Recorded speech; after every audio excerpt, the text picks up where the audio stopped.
د صنعت او سوداګرۍ وزیر چې د یو پلاوي په مشرۍ قزاقستان ته تللی د خپل سفر په لړ کې د قزاقستان له ولسمشر سره لیدلی. په دغه لیدنه کې د دوړو هیوادونو ترمنځ 3 میلیارډ ډالرو ته د سوداګرۍ د کچې پر لوړېدو، د هرات تورغونډۍ وسپنې پټلۍ پروژه کې د قزاقستان د 500 میلیونه ډالرو پر پانګونې او د قزاقستان افغانستان ترمنځ د سیاسي او اقتصادي اړیکو د پیاوړتیا په لارو چارو خبرې اترې وشوي.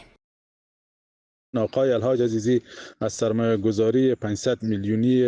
قزاقستان در خط آهن تورغوندی و کمک‌های بشردوستانه و پالیسی‌های آن کشور در قبال افغانستان استقبال نموده این سرمایه‌گذاری را جهت اشتغالزایی در افغانستان مهم ارزیابی کرد. اخوا د اقتصادي چارو شنونکي بیا وایي د قزاقستان او افغانستان ترمنځ د اقتصادي او سوداګریزو اړیکو پیاوړتیا کولی شي په سیمه کې د سترو پروژو لکه وسپنې پټلۍ او نفتو استخراج ته زمینه برابر کړي او قزاقي مارکیټونو ته به د افغانستان د صادراتو بهیر چټک کړي. این ملاقات ها به خاطر بهبود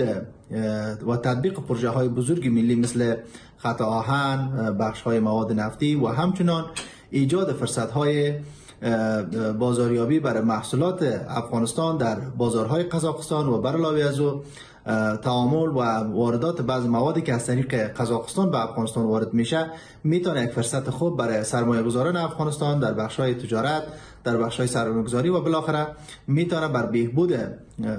ایجاد فرصت‌های شغلی و تعامل و ثبات امنیت هم میتونه در منطقه کمک خوبی را داشته باشه. د یادونې وړ ده چې د دغه لیدنې په ترڅ کې د کابل او استانې ترمنځ د سیاسي او اقتصادي اړیکو د لا پیاوړتیا لپاره کابل ته د قزاقستان د بهرنیو چارو د وزیر په سفر هم هوکړه شوې ده.